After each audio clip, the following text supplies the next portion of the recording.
Imhotep. Hey, this is Michael Imhotep, founder of the African History Network, host of the African History Network show. I'm a talk show host, researcher, lecturer, writer, and historian.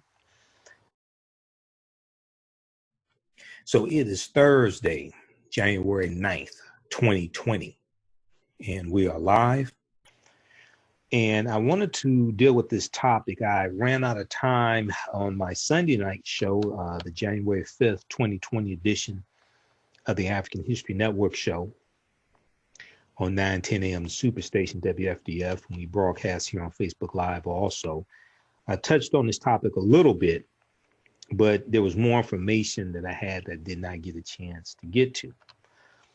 So everybody share this broadcast on your Facebook page, invite your friends to tune in, and African-American business owners post the name of your business here on the thread of the broadcast. We'll let you know how you can advertise with the African History Network. So every New Year's Day, and you may have done this past New Year's Day, right? In African-American households, they eat black-eyed peas. And I remember when I was a kid, my mother would cook black-eyed peas for New Year's Day, and it was a tradition. And she said this to bring good luck for the new year, right? So it was something that we did, but I didn't know why we did it, besides my mother singing, oh, we're going to eat black-eyed peas, right? But I didn't know why we did it. But there's a tradition behind this. So I want to talk about this. Why do African Americans eat black-eyed peas on New Year's Day? And then also in doing research on this topic, I came across additional information dealing with American foods that we did not know that were actually African foods, okay? And this deals with understanding the transatlantic slave trade. And during the transatlantic slave trade, it was not just Africans who were brought from Africa, but it was also food brought from Africa to America, which also changes America and changes the palates, changes the taste of white Americans as well. All right. Okay, so how's everybody doing? Share this broadcast on your Facebook page. Then also follow us here on our Facebook fan page, The African History Network, The African History Network. And on our YouTube channel, Michael Imhotep, IMHOTEP. And you can donate to the African History Network as well, paypal.me/AHN show. And then also on Cash App, $, the AHN show on Cash App. All right, so one of the first articles I saw dealing with this for 2020 was from the Columbus Dispatch, okay, dispatch.com. Black-eyed peas reach deep into African-American tradition. Black-eyed peas reach deep into African-American tradition. And I've been looking at articles from the LA Times, Washington Post, Atlanta Journal-Constitution. There have been a number of articles written about this tradition. Also, blackpast.org has an extensive article dealing with African foods. How do they put it? Transatlantic food migration, the African culinary influence on the cuisine of the Americas. It's a very deep, it's like 8 or 9 pages, very deep article, which deals with how African slaves, because they're the ones cooking the food, and because there are also foods brought from Africa, African slaves are changing the taste of their slave masters, okay? Not just the foods that they're cooking and foods they're bringing from Africa, but also the spices, the way they season the food as well. And we see this also in fried chicken. Okay, so there's a deep history behind all of this. All right, so if we look at this article from the Columbus Dispatch, and let me pin this information here also. Okay, if we look at this article from the Columbus Dispatch, it talks about black-eyed peas reach deep into African American tradition. And one of the things it talks about in the article is the first big meal of the new year with a pot of black-eyed peas at its center is deeply entwined with African American culture. Now, Jessica B. Harris is a food historian, and she was also cited in an article I read from National Geographic dealing with African foods that we thought were American foods. But food historian Jessica B. Harris said, eating black-eyed peas on New Year's Day has been done by Black Americans to ensure good luck in the incoming year. And she fondly recalled attending the lively New Year's Day party Maya Angelou held at her home in Harlem, New York, where Black Eyed Peas were served. Jessica B. Harris said, this tradition carries over from the Black American community into the general Southern community in many places and persists in the North as well as a result of the Great Migration. So the Great Migration is going to change this country. And it's important to understand the Great Migration is basically from 1915 to about 1970. 6 million African Americans migrate from the South up north and out west.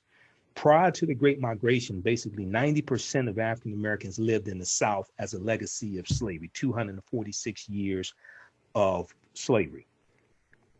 Okay, so Black Eyed Peas were domesticated in West Africa and carried to the South and the Caribbean in the era of slavery. Food historian Jessica B. Harris said, dried legumes were looked down on as a poor man's food, but the economic scarcities of the Civil War severely impacted the diets of both enslaved Africans and white Southerners. So when we look at the Civil War, 1861 to 1865, the South is going to be destroyed because of the Civil War. Plantations set on fire, bridges knocked out, all different types of things like this. The South is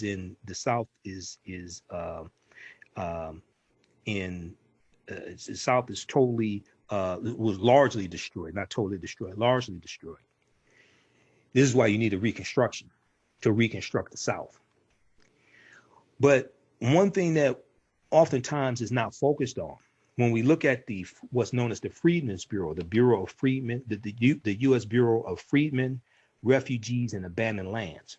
We know they were providing services to the formerly enslaved Africans, the Black freedmen. They were helping them find lost loved ones and put the family back together.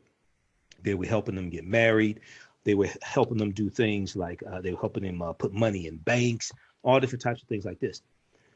But the Freedmen's Bureau was also helping destitute white people, because a lot of poor whites you have poor whites who worked on plantations. They may have been overseers, things like this. Well, when the plantations are destroyed, what have you, the enslaved Africans are set free. They're out of jobs. So you had a lot of poor, destitute white people as well.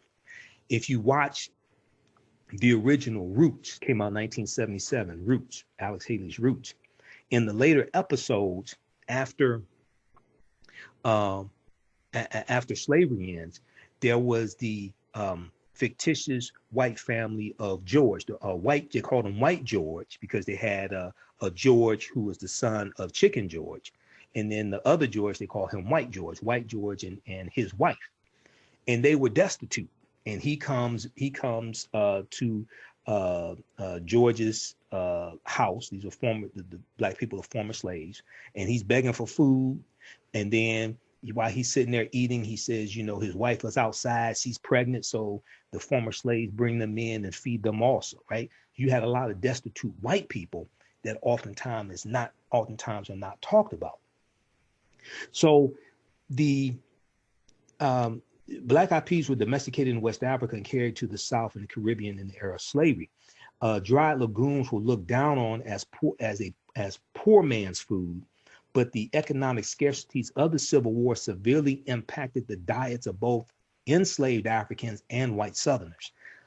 Black Eyed Peas became more common, and it is said people considered themselves fortunate to eat them during a time rife with food insecurity. Okay, so because of a time of poverty, people going hungry, things like this, you had people who consider themselves fortunate to be able to have Black Eyed Peas, but Black Eyed Peas are coming from West Africa. Black Eyed Peas are African food.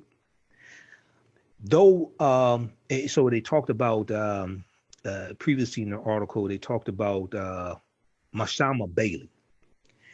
And Mashama Bailey is a chef. And about 10 years ago, Mashama Bailey asked her maternal grandmother, Geneva West of Forsyth, Georgia, to serve Black Eyed Peas with ham hocks and collard greens on New Year's Eve.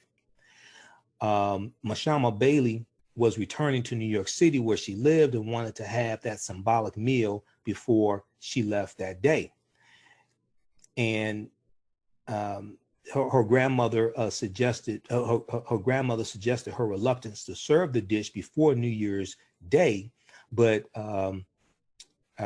Geneva West ultimately agreed. Okay, so though Bailey's family uses ham hocks in its black eyed peas, she opts for a vegan approach that produces a clean, pure pea flavor, PEA. It also allows her version to be enjoyed by those who don't eat meat.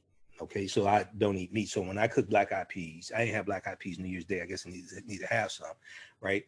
But I don't put meat in it. Okay, but putting ham hocks in it, that's something I guess that we get from slavery.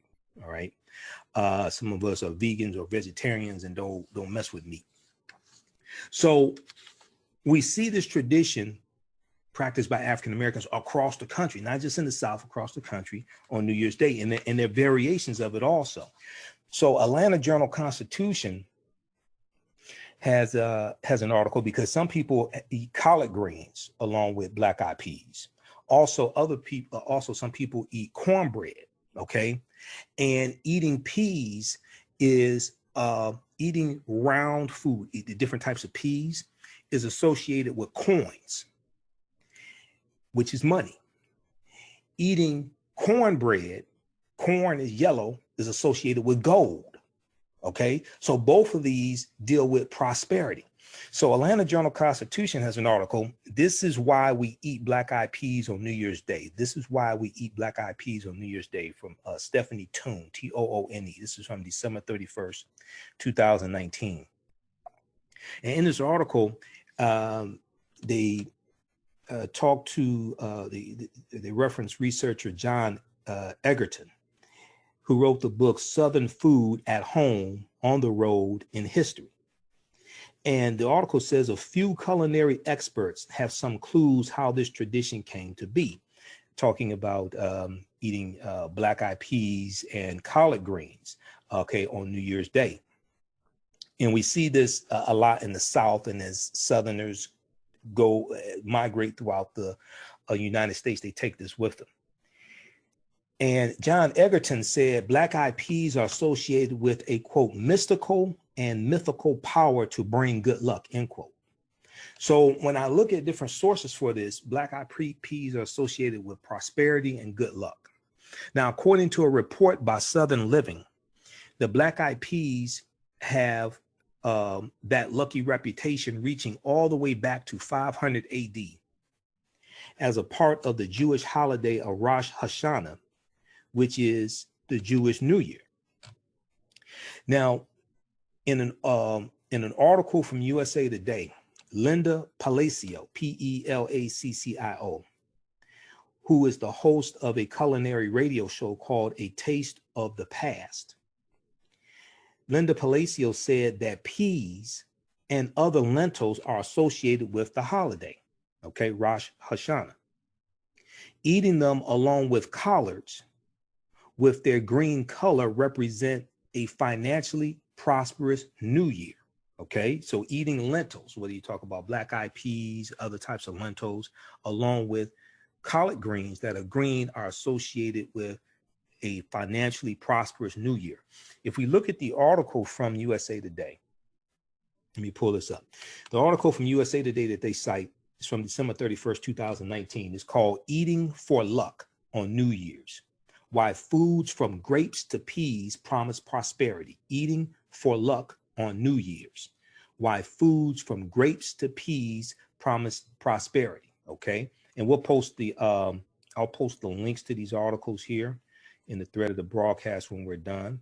All right, how's everybody doing? African-American business owners speaking of prosperity, right? African-American business owners, post the name of your business here on the thread of the broadcast. Email us at customerservice@africanhistorynetwork.com, customerservice@africanhistorynetwork.com.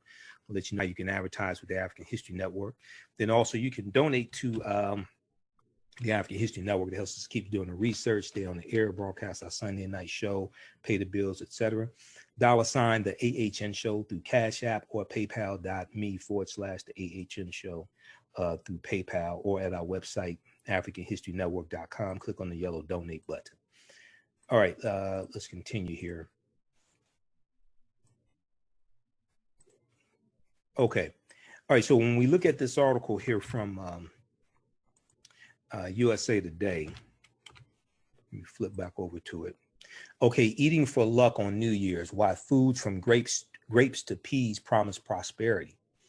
They talk about peas and lentils.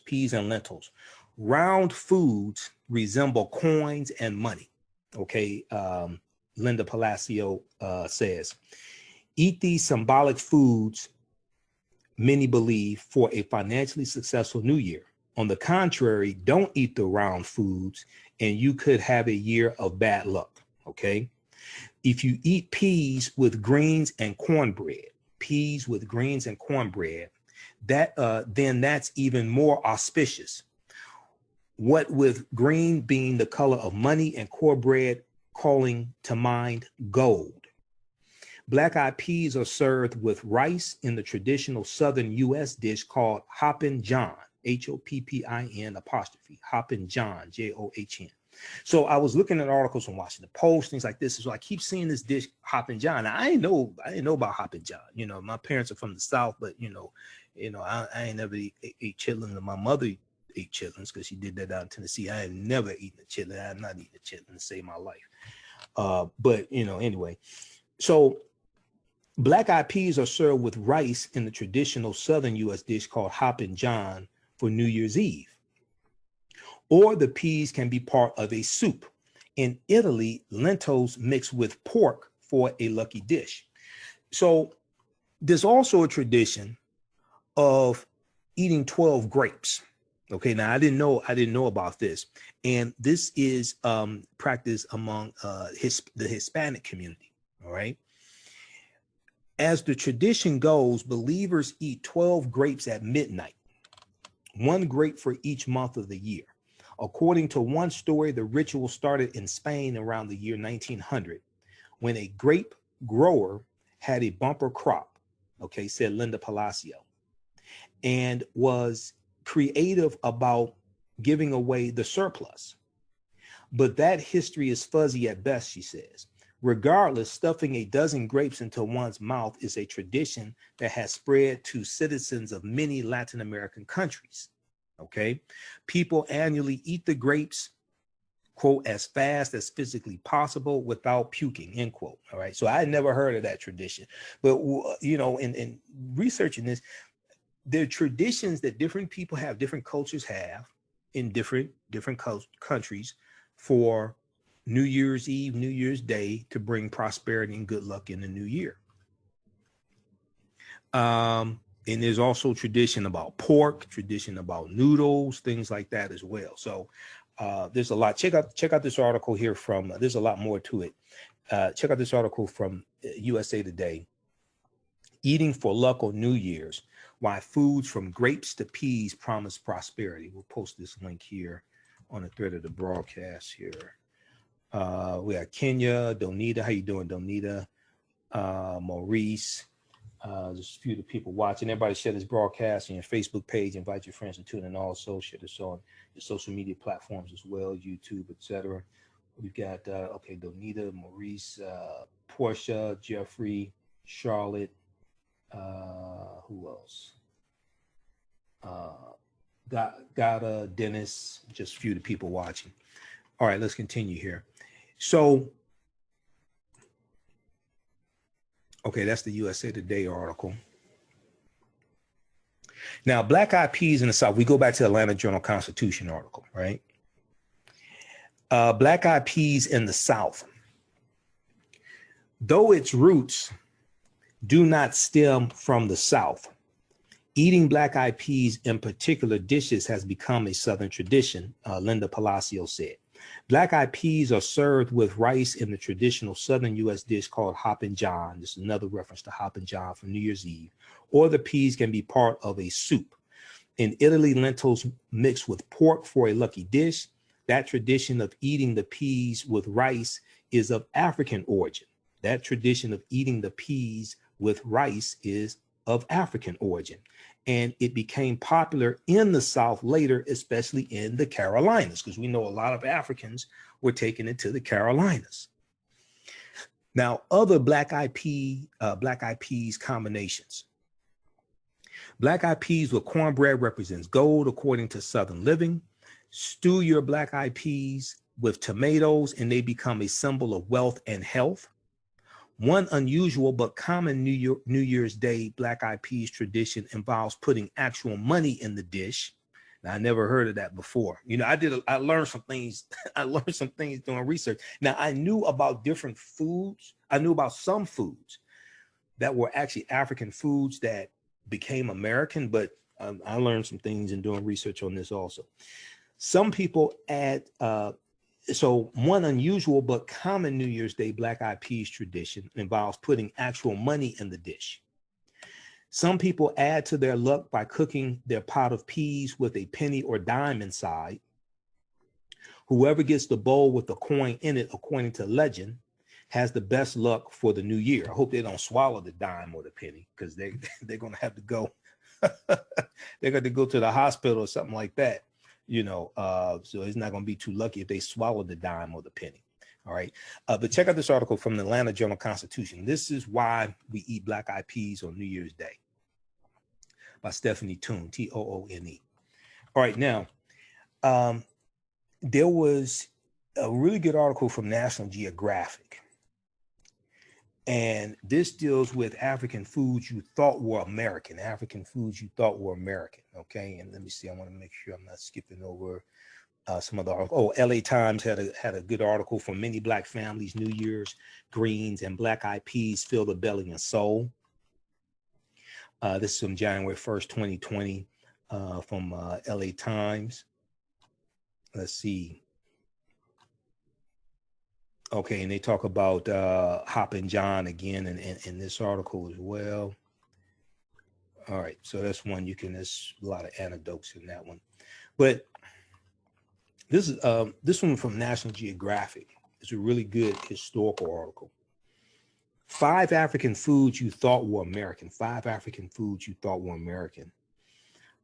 It's likely that something you ate or drank today was first brought to North America by slaves. Now, this is from September 21st, 2016 by Catherine Zuckerman. And in the article, it talks about the opening of the National Museum of African American History and Culture in Washington, D.C., and there are nearly 37,000 objects that will go on display in collections that range from clothing and communities to segregation and slavery, stitching together a tapestry of suffering, triumph, and tradition. Some of these artifacts, like an oyster basket used by African American oystermen, and a large stock pot that was once used for cooking collard greens at DC's famed Florida Avenue Grill, will be part of an exhibit that looks at African American foodways across 3 distinct regions: the agricultural South, the Creole Coast, and the North.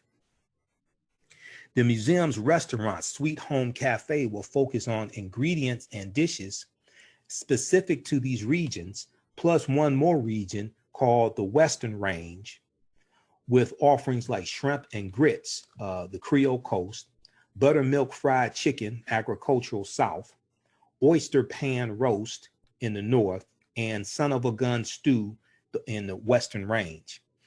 Now, they spoke with Jerome Grant. Jerome Grant is an executive chef at Sweet Home Cafe. And he said each of the 4 regional stations demonstrate the migration of African-American people and culture through foodways. Indeed, many of the fruits, vegetables, and legumes we now take for granted came to the United States from Africa through the transatlantic slave trade. And the different foods, they have a map here. The different foods they refer to are black eyed peas, coffee, cola nuts, okra, watermelons, and they show different coffee trade routes and slave trade routes. So let me see. Let me turn on the screen share, see if I can show you this as well, because oftentimes when we talk about the transatlantic slave trade, and I do an online class dealing with the transatlantic slave trade, ancient Kemet, the Moors, and the Ma'afa, understanding the transatlantic slave trade, what they didn't teach you in school. A lot of times we talk about the, we'll talk about the human cargo, the African bodies, African people who were taken out of Africa. But we don't talk about the intellectual capital that was taken out, the scholars, the attorneys, the physicians, okay, doctors, scientists, teachers, things like this, right? But there were mathematicians, but there were agriculturalists. There were those who herded animals, those who worked with animals, but there were also farmers. There were agriculturalists. And the Africans who had expertise in planting crops and cooking food and all different types of things like this. So that intellectual capital was brought to this country. And then you're going to have African foods that are brought here as well, because you have, when you have enslavers on the slave ships, they're, when they're buying Africans or what have you, or trading, however they're doing this, it varies from place to place. They're also getting food as well. They're also getting foods. And then also in the Caribbean, they're going to do the same thing in the Caribbean. And some of those Africans are going from Africa to the Caribbean and then coming here as well. Okay, so if we look at this quickly here, and let's see if we can zoom in.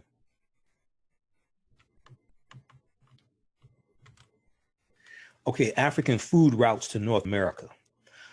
Before they became staples to North America, many African foods made their way over via the transatlantic slave trade between the 16th and 19th century, so the 1500s to 1800s, with coffee taking the most circuitous route, coffee taking the longest route. So it's a little faint.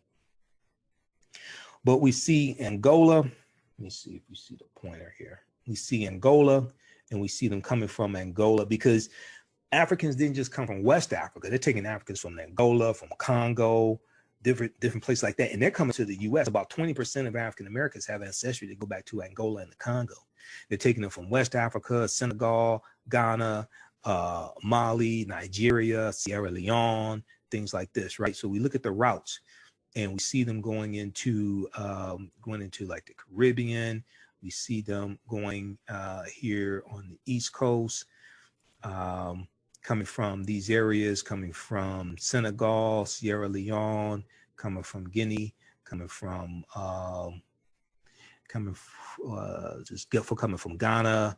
All this, we see them going into these routes here, going into the Carolinas, going into these areas here in the East. And then we see coffee, okay? We see coffee coming from, looks like Ethiopia, and then going through Europe, coming to the East Coast. I'm not exactly sure where that is on the East Coast, what state that is, what colony then state. Okay, so if we look at this here, but you can check out this, we'll post a link to this article. You can look at this more in depth. All right. So if we look at this, among the most important of these, says African-American foodways author and scholar Jessica B. Harris, once again, Jessica B. Harris, who was cited in the article from the Columbus Dispatch. Among the most important of these, says African-American foodways author and scholar Jessica B. Harris, whose research helped shape the Sweet Home Cafe menu, are black-eyed peas, okra, watermelon, cola nuts, and coffee. Now, UCLA professor of geography Judith Carney, C-A-R-N-E-Y, agrees. In her book, In the Shadow of Slavery, Africa's Botanical Legacy in the Atlantic World, B-O-T-A-N-I-C-A-L, botanical, dealing with flowers, plants, things like this. Judith Carney, in her book, outlines the origins and trajectories of each of Africa's major native crops that were brought over to the U.S. on slave ships. She said the story of African crops is little known and poorly understood. To look at these plants is to engage the organization of the slave trade as corridors for the diffusion of African plants to the Americas. To look at these plants is to engage the organization of the slave trade as corridors for the diffusion of African plants to the Americas, end quote. Now, the article goes on to say, after all, how often do we consider when selecting the ripest melon for our summer fruit salad or ordering a cafe latte with breakfast, that these things originated and flourished on a completely different continent? Even more important, how often do we consider that it was an enslaved population that brought them here? Now, it doesn't help that white Southern chefs often receive credit for showcasing certain quote unquote heritage food on their menus without noting that they're actually native to Africa. So then they give an example of Paula Deen. Now we remember Paula Deen, the Southern cooking, comfort food, Southern cooking chef, right? And I think she had a TV show. You would see her on TV shows. And then in 2013, she admitted to using racial slurs, right? So, Paula Deen was from Albany, Georgia, and she built an empire around her brand of Southern cooking. Okay. Now, the African American Museum aims to change this understanding of food and foods that Africans brought to this country by helping, quote, all Americans see how their stories, their histories, and their cultures are shaped and informed by global influences, end quote, according to the museum's website. Now, in that spirit, they go on to list 5 foods that are African that we associate with American. We don't know that they're African. First, we have the cola nut or cola nuts, which come from West Africa, called cola natida, N-I-T-I-D-A. And let's see, who is this? Judith Carney said that 2 of the most widely consumed beverages in the world today are based wholly or in part on plants ancient Africans domesticated. On plants ancient Africans domesticated. One of these plants is the cola nut, whose level of caffeine considerably exceeds that of coffee. Okay, and the cola nut was once a key ingredient in Coca-Cola. All right, this comes from Africa. This comes from West Africa. Enslaved Africans used the cola nuts to freshen the fetid, F-E-T-I-D, water available on the ships on their voyages across the Atlantic, which undoubtedly contributed to the early presence of the cola nut in New World plantation societies, Judith Carney said. Then we have okra. Now, I'm not a big fan of okra because it's slimy. But okra comes from West Africa as well. Okay, hibiscus esculentus, Esculentus. She said, wherever okra points its green tip, Africa has been. Wherever okra points its green tip, Africa has been. This is what Jessica Harris said. And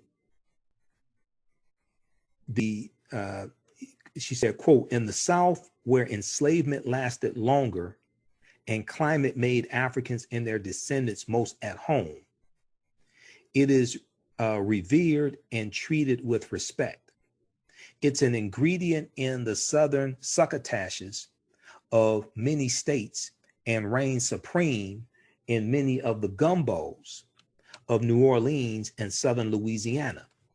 Southerners just seem to know, or perhaps have learned from African Americans, how to savor the slippery juice that the tender pods exude when they are cut, end quote. Okay, so okra comes from West Africa. I'm not a fan of okra. You can have my serving of okra. Then we have watermelon. Okay, now I like watermelon. Watermelon comes from Africa. The region is unknown. And I've seen some different articles talking about the origins of watermelon as well. The ancestor of the watermelon we know today first grew in Africa, but its prototype was originally a bitter melon that was grown on arid savannas for its edible seeds and as a storable form of moisture. Okay, Judith Carney said. And they referenced the 5,000 year secret history of watermelon. Okay, the 5,000 year secret history of watermelon. This is another article from National Geographic from August 21st, 2015. Let's see here. Hold on. Let's see. What is this doing? Okay, just a second. It's asking for my email address again for some reason. Okay, ancient Hebrew texts and Egyptian tomb paintings reveal the origins of our favorite summertime fruit.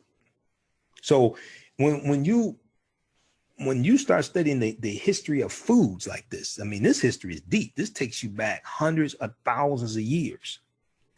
So in this article, let's see, let's scroll down here.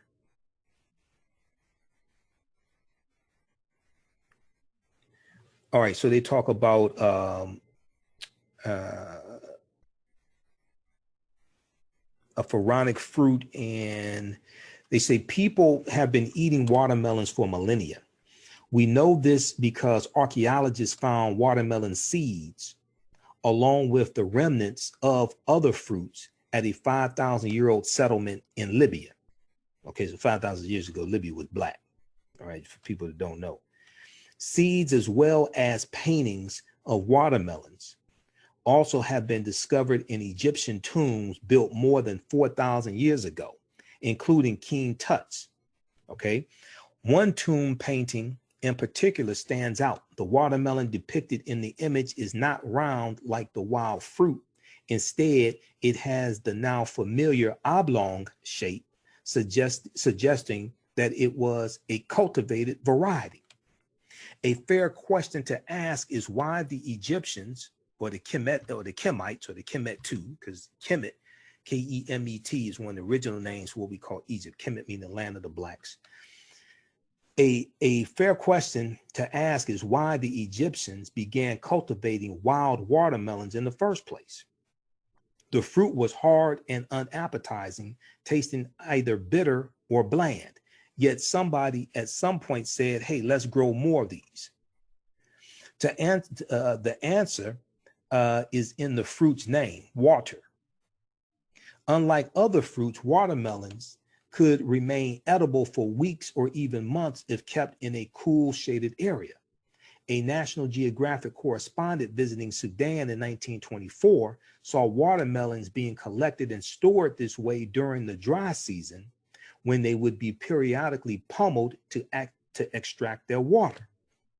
Okay, and then they cite who is this? Paris, last name Paris, Harry Paris. Okay, Harry Paris is a horticulturalist at the agricultural research organization in Israel. And Harry Paris has spent years assembling clues, including ancient Hebrew texts, artifacts in Egyptian tombs, and medieval illustrations that have enabled him to chronicle the watermelon's astonishing 5,000-year transformation. So there's a deep history behind these foods. So when, you know, I did a video, I think I'm gonna have to do it again because it was on my old laptop, and this laptop has a much better camera on it. I did a video dealing with how watermelons became a racist trope, how watermelons became negative for African Americans, because for some African Americans during slavery, we would plant watermelons and we were allowed to plant watermelons. And for some of us, we could sell them and make some money, even during slavery. we may be enslaved, but we can still plant watermelons and either share what we, for some of us, we could sell the watermelons, make some money, share some of the money with the slave owner, what have you. But after slavery ends, when you're going to have Black freedmen, former slaves who own land, watermelon was one of the crops that we grew because we had experience growing watermelon, and this experience growing watermelon is ancient. But when we were free in growing watermelon, then watermelon became looked at. White people associated that as being something negative because we're free and we're growing watermelons and we can make money off of it. And watermelons for us was a sign of independence. It was a sign that you own land, you could grow this crop, you can make money. So watermelons for us after slavery became a sign of independence. But there's an ancient history, an ancient African history to watermelons as well. Let me see if I can pull up one of these articles that I dealing with watermelons.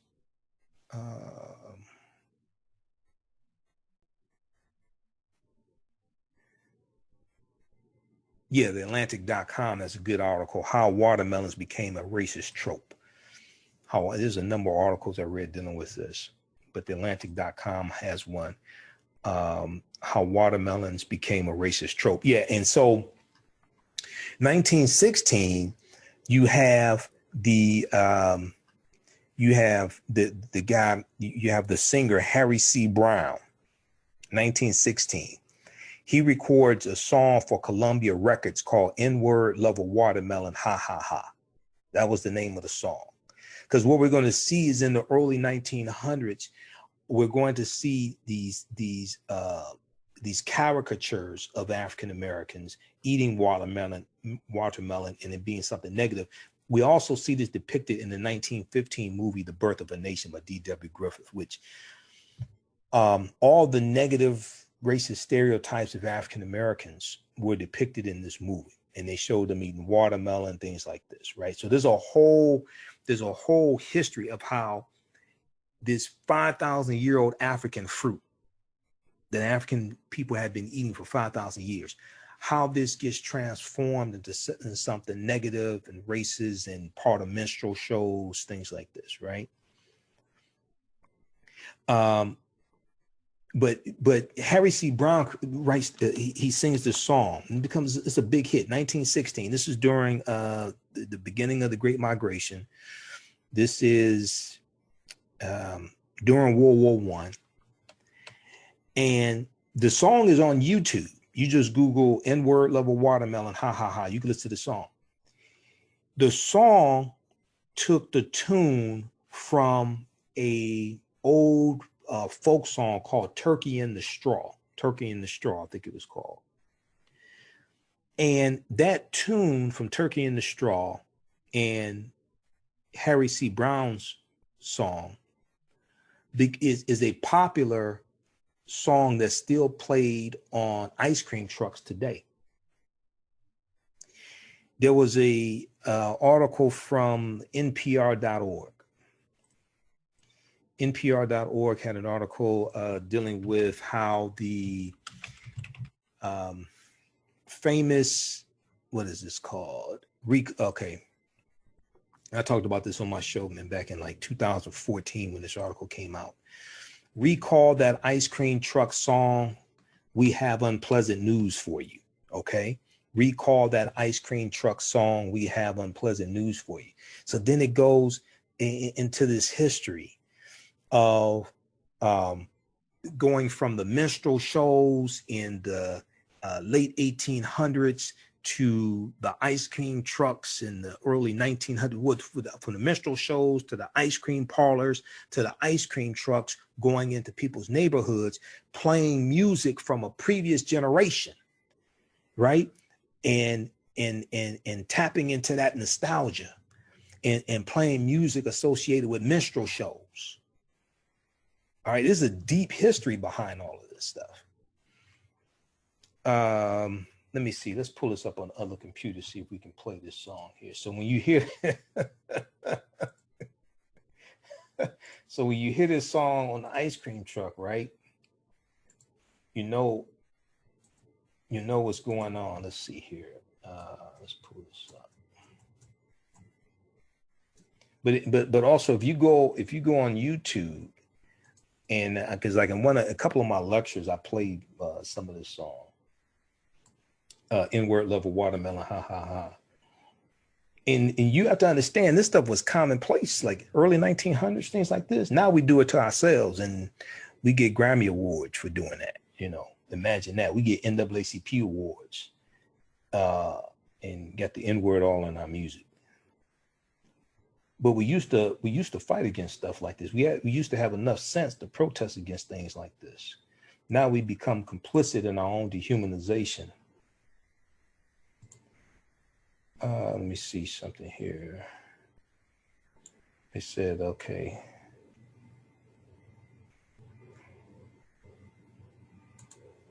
Let me see if I can pull it up.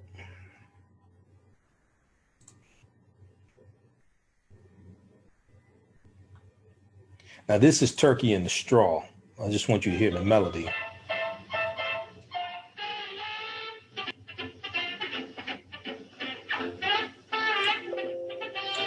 You've all heard that song.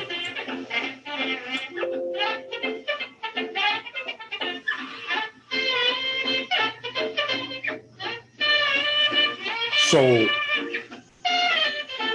we've all heard that song on the ice cream truck.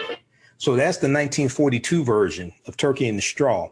But that song was also, that's an old song. That goes back to the late 1800s, something like that, Turkey in the Straw. But that was used as the melody for N-word level watermelon, ha ha ha, in 1916. Okay. So, and that song is still played by, this song is still played by ice cream trucks today. All right, so and this ties into the history of the minstrel shows in this country. All right, so you know what you do for yourself, what you do to yourself, and what you allow other people to do to you and get away with is based upon what you think about yourself. What you think about yourself is based upon what you've been taught about yourself. What you've been taught about yourself is based upon everything you've read, heard, and seen about yourself.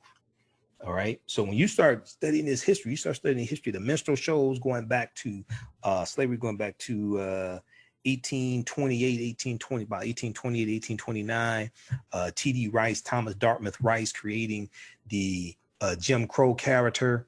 And Jim Crow character comes from the song "Turn Around, Jump Around, I Jump Just So." Every time I turn around, I jump Jim Crow. And then T.D. Rice being known as the father of the minstrel shows. And minstrel shows spreading all throughout the country, South and North, and becoming one of the top forms of entertainment in this country. You know, and they're lampooning and caricatures of African Americans, dehumanizing images of African Americans, things like this. And we're going to see this.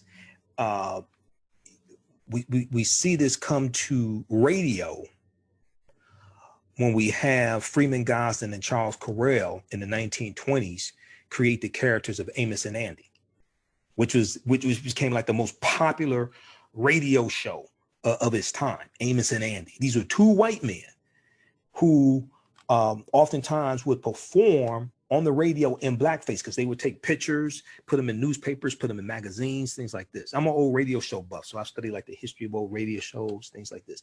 Freeman Gosden and Charles Correll created the characters of Amos and Andy. And I've seen pictures of them wearing blackface doing the radio show. Okay.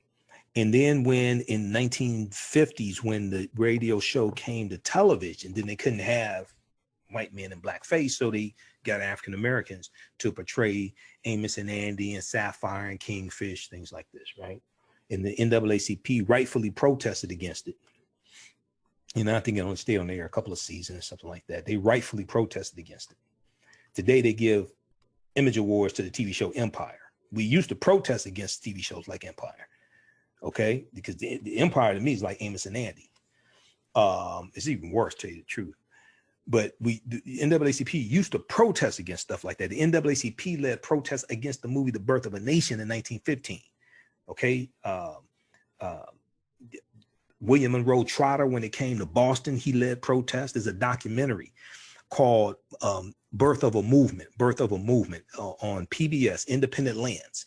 And it's about William Monroe Trotter leading protests in 1915 against the movie The Birth of a Nation. We saw Charlotta Bass out in California, who was she was an editor of a newspaper. And she was a member of the NAACP. Out there, they're leading protests all across the country. We're leading protests against this movie, because this movie called Race Riots in the Streets. And if you understand the movie The Birth of a Nation, it was based upon a novel called The Klansman by Reverend Thomas Dixon. And this movie glorified the Ku Klux Klan. It showed the Ku Klux Klan as being the heroes at the end of the movie, putting down a rebellion of former Negro Union soldiers, because the movie takes place during slavery, the Civil War, and Reconstruction. Okay, to make a long story short, because I want to get back to this main topic. The movie The Birth of a Nation came out in 1915, which was the 50th year anniversary of the Civil War ending, chattel slavery ending with the 13th Amendment of December 6, 1865. And all the hatred that the South had for losing the Civil War was shown in that movie. The movie takes place in Piedmont, South Carolina, on the plantation of a doctor, I forgot the doctor's name. But he's a nice, quote unquote, nice slave owner. And there's a scene in the movie. The movie is a silent movie. Okay, it's 3 hours in length. It costs $100,000 to make the movie. Most expensive movie at the time, longest movie at the time. It's on YouTube. You can watch the entire movie. They have captions. Okay, so be prepared. It's a silent movie directed by D.W. Griffith. But the movie was he used filmmaking techniques and shots and things like this that had never been seen before. All right. The movie made the case really to bring slavery back, because this goes to the case that the South was making to maintain slavery.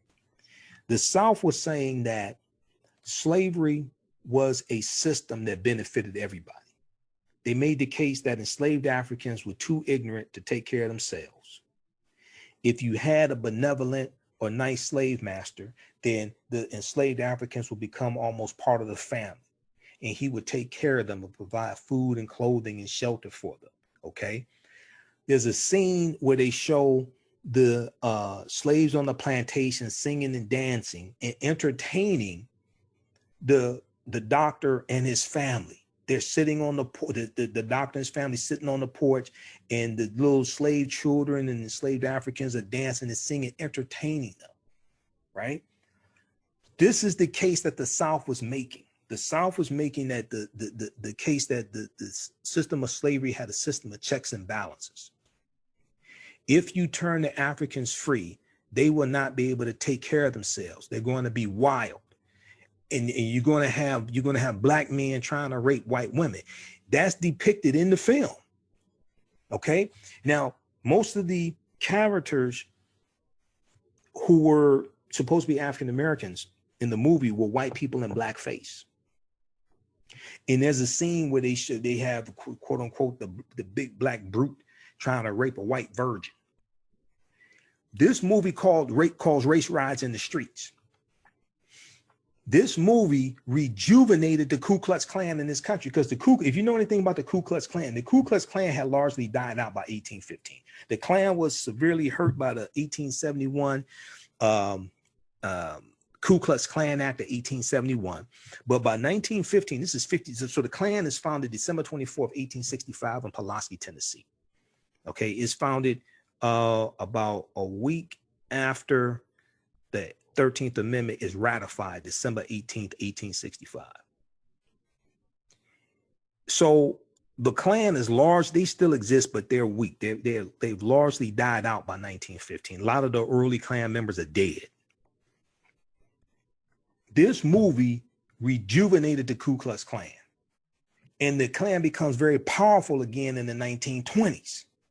So around 1926, you see the Klan, they have the march in Washington, D.C. outside the U.S. Capitol building. The Klan becomes very powerful again because of this movie. And the movie was so powerful that in newspaper ads, in newspapers where they had ads advertising the movie The Birth of a Nation, the Ku Klux Klan would oftentimes take out recruiting ads next to the ad of the movie The Birth of a Nation. Because when you saw the movie poster for The Birth of a Nation, they had a Klansman on a horse in the movie, on the movie poster. The first 30 days that the movie was out, the movie was called The Klansman. Then the name was changed to Birth of a Nation. So when you look at that, and then and we see the Klan, they had another rejuvenation during the civil rights era, during like the 50s and 60s, things like that. But the movie The Birth of a Nation was a significant movie in the history of this country. All right, so check out the article from npr.org, Recall the Ice Cream Truck Song. Okay, check that out. We got Carla, Lisa, how's everybody doing? Laura, what else is here? Okay. And then African American business owners, post the name of your business here on the thread of the broadcast.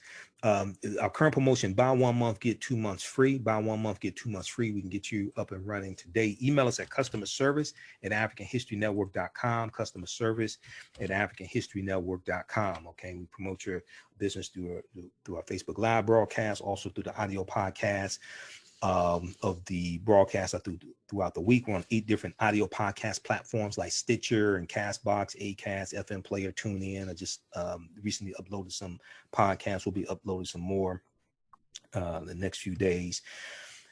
So in 2020, a lot of people want to get their financial house in order, and certified financial planner Martisha Patterson can help you with this. Now, financial planning is an important tool helping you get and keep control of your finances and over time build wealth. A certified financial planner is a resource who can help analyze your financial situation and discover resources you can use to maximize your success. Martisha Patterson is a certified financial planner with over 20 years in the wealth management industry. She will help you apply proven tools, techniques, and strategies so you can meet your financial goals. What she's offering is a transformative way of thinking, which will lead to a successful outcome.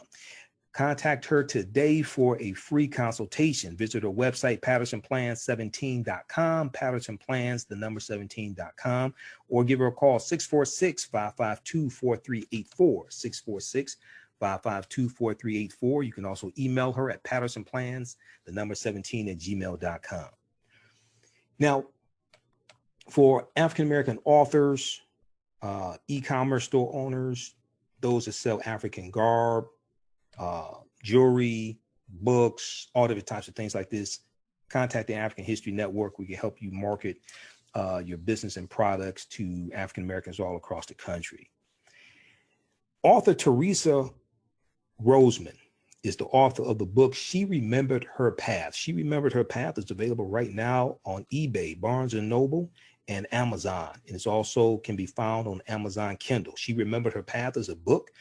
It is a poem which centers on Sheteria. Sheteria is a woman who finds herself in trouble. She feels she cannot make decisions that were simple in her younger life. The fear is she has stepped off the path she has created and now needs guidance to return to her confident self. Find out what happens to Sheteria in the book She Remembered Her Path, available at eBay, Barnes & Noble, and Amazon.com. All right. So let's go back to the article here. 5 African foods you thought were American. 5 African foods you thought were American. All right. Let's see here. Okay, so we found out that watermelon dates back 5,000 years ago, right? A lot of people didn't know this. Okay, so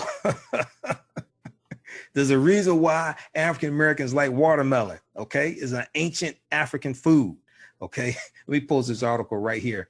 The 5,000 years secret history of watermelon. There's a reason why African Americans like watermelon. It's an ancient African food. Okay, so let's go back to the previous article here. Let me back up.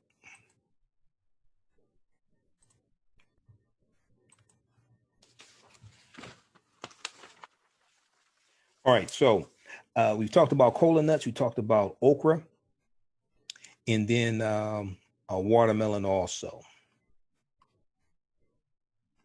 Okay, so when we look at, okay, now scholars debate exactly, scholars debate where exactly on the continent watermelon came from, but it was cultivated widely in ancient Egypt, ancient Kemet, where it was buried in pharaohs' tombs to provide hydration for their journeys to the afterlife.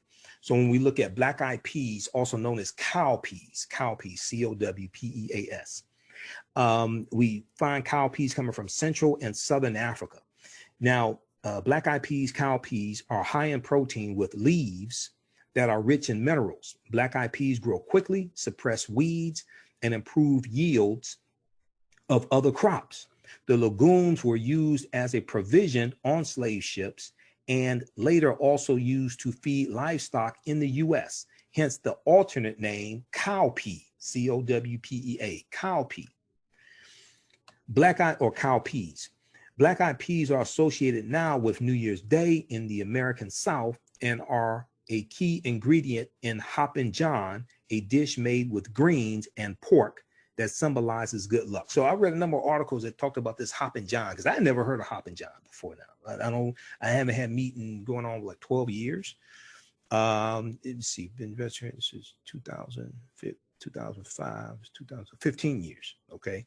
So I had never heard of Hoppin' John. Now we look at coffee. Okay. Coffea arabica. Okay. Which comes from Ethiopia. Many people associate coffee with South America. But, quote, Ethiopia is the birthplace of the world's premier coffee, said Judith Carney. Legend has it that a goat herder named Kalbi, K-A-L-B-I, discovered it when his herd became particularly boisterous after eating berries from a tree. Whether that's true or not, quote, how to take a coffee bean, know when and how to roast it and turn it into a delicious beverage involved a deep cultural knowledge system of growing and brewing varieties from the Ethiopian highlands where it originated, end quote, said Judith Carney. Now, when Europeans reached East Africa, Yemen, Saudi Arabia, and the Emirates in the 16th century, they encountered coffee houses and culture around the drink. But given the racial prejudice against Africans honed during the transatlantic slave trade and the fact that coffee had become so central to Muslim culture, Europeans attributed the art of making the drink and the profusion of coffee houses to Muslim societies. Now, Judith Carney says in her book, quote, the popular image of Africa today is of a hungry continent. Yet it's because of African crops and enslaved Africans or the enslaved agricultural practices that we eat what and how we do in America. Okay, it's because of African crops and because of the agricultural practices of African slaves that we eat what and how we do in America. So this is another way that Africa has profited, that America has profited from Africa and has profited from the transatlantic slave trade. It's not just from the African bodies, it's not just from the labor, but it's also the foods from Africa that have come to America and have become American as well. Okay, so check out this article as well, 5 African foods you thought were American from National Geographic. All right, let's see who we have here. Okay, how's everybody doing? Share this broadcast. Follow us on our YouTube channel, Michael Imhotep, Imhotep. Follow us on our Facebook fan page, The African History Network. Visit our website, AfricanHistoryNetwork.com. All of my DVD lectures are there. If you like this type of information, all of my DVD lectures are at our website, AfricanHistoryNetwork.com, AfricanHistoryNetwork.com.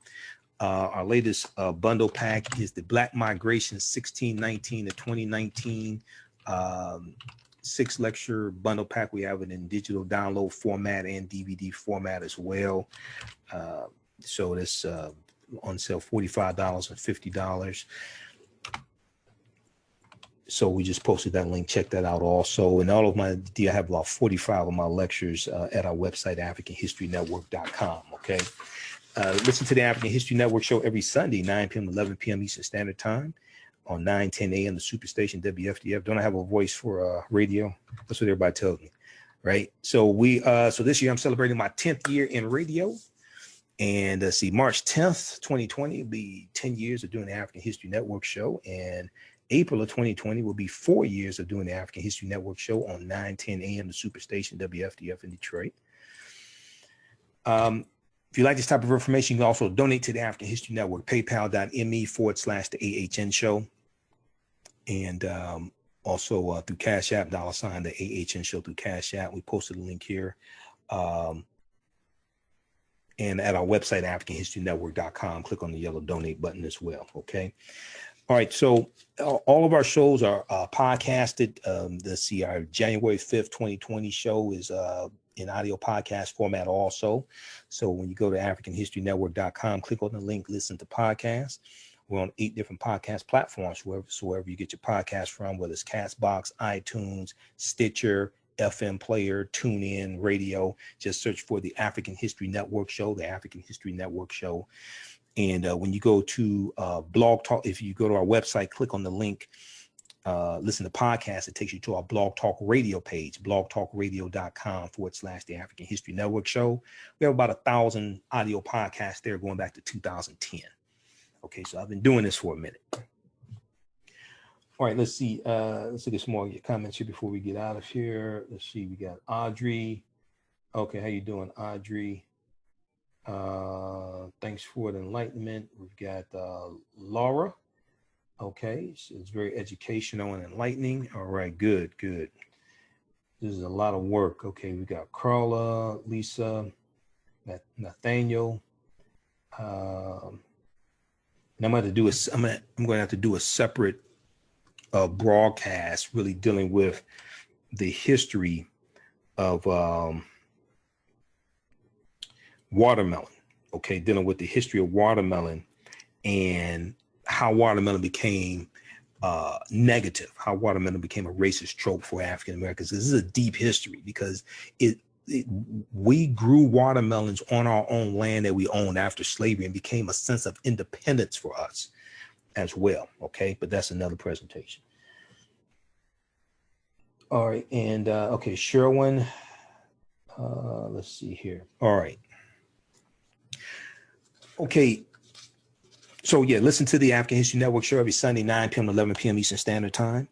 And if you want me to do a presentation for a group or organization, email me at customerservice@AfricanHistoryNetwork.com.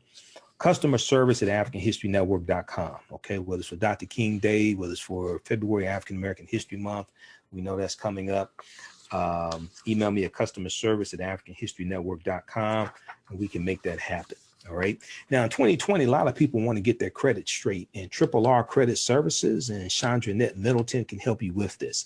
Are you tired of having poor credit? Are you tired of paying those high double-digit interest rates? Would you like to purchase your dream home one day? If the answer is yes to any of these questions, then RRR Credit Services is your answer. RRR Credit Services is your one-stop when it comes to credit education and repair. They equip you by providing solutions which will enable you to rebuild your financial future.